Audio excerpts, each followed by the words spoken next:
Hey everybody, it's your Sam. I'm here with another video. Today I want to talk about insecurities and how insecurities can crush your best laid plans.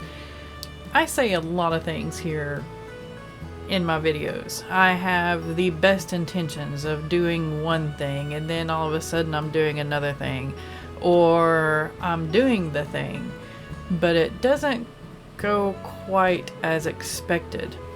One of the things that I mention a lot here on my YouTube channel and in my blog and my newsletter whenever I get around to writing them is that I hope to be more active in my social medias. My Discord, the Facebook groups, my actual Facebook page, and Instagram, for instance. And I never quite get around to it, and that's mostly because of my insecurities. I've always kind of known this, I suppose. It's always been in the back of my mind, but it's never really had this aha moment as it did actually today. And that's the reason why I want to do this video, because I'm hoping that this might be an aha moment for you as to why sometimes your best laid plans just kind of fall to the wayside. For those of you that have depression, you have anxiety, or you just have self-loathing or imposter syndrome, or you don't have the best view of yourself, you're probably going to relate to the insecurities in this video. For those that do have those, which is probably everybody that's watching this video, because you have related to me in some form or fashion, either through my writing or through my talk about mental health and the issues therein. Being consistent on social media is a plan that I've had for 2 years now, and sometimes I'm really good at it. Other times I'm not, and it's because I get in my head, or this negative person that's in my brain starts talking, and it's the anxiety, or it's the depression, or it's the self-loathing, or it's the imposter syndrome. And those little beasts are always there. It just depends on how you can overcome it. I overcome it sometimes. Sometimes I am consistent, which is kind of negating itself. You can't sometimes be consistent, I guess, for the true meaning of the word consistent, but here we are.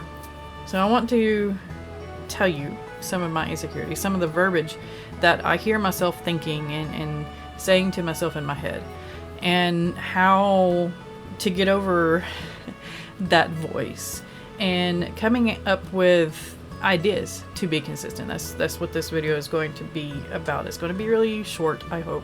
We're already 4 minutes in. Woo! So without further adu, let's go ahead and get it.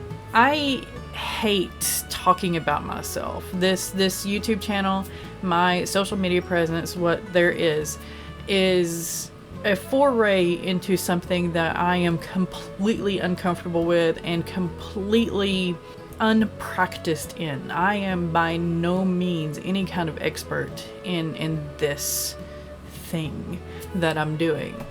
And because of my anxiety, my depression, my self-loathing, my imposter syndrome, I do hate talking about myself, even though in these videos I say I a lot.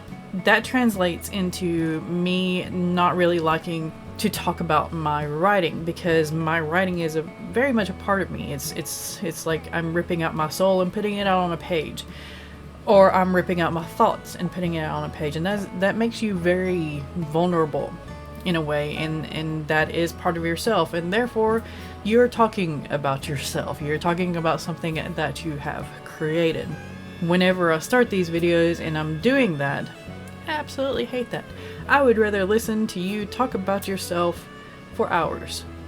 So just so I wouldn't have to share anything about me. Because in my head, I am not interesting. Nothing I do is interesting. Everything I do is flawed. Some of you have those thoughts, hear yourself saying those to yourself, And that translates into somebody may comment on a video of mine or a social media post of mine or something like that with, "That's interesting. I want to know more." Automatically in my head, those little monsters that I have go, they're just being nice. How sweet of them. I'll give them a little bit. That way, I'm not ignoring them, but I am doing the socially acceptable thing of returning their niceties with more niceties.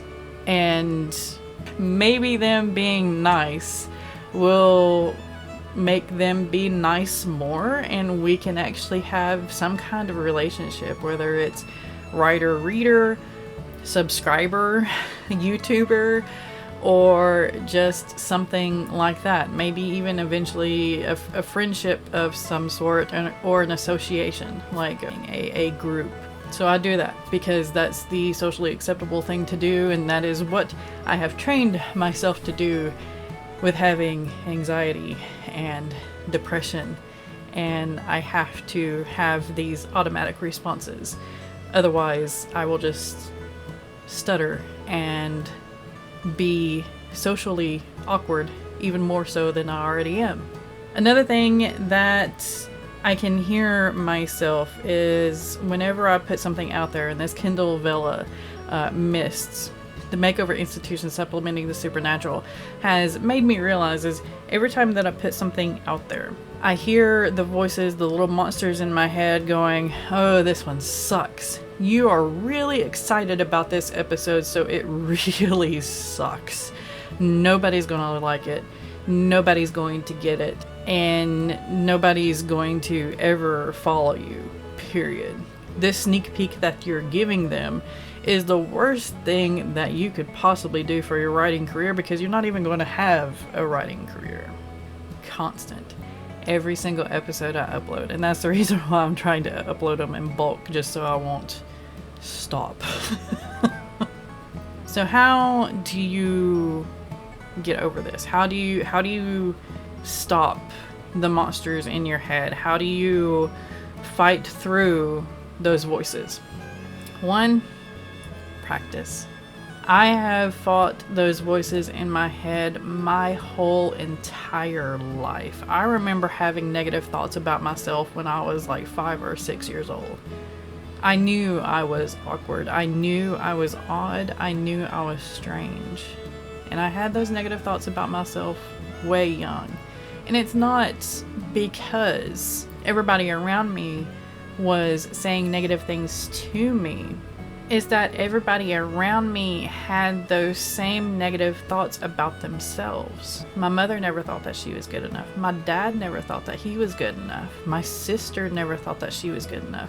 And my brother, while gung-ho and on the outside showing that he was, the robust alpha male, I could see that he wasn't 100% at that. He hit it well. I give him that.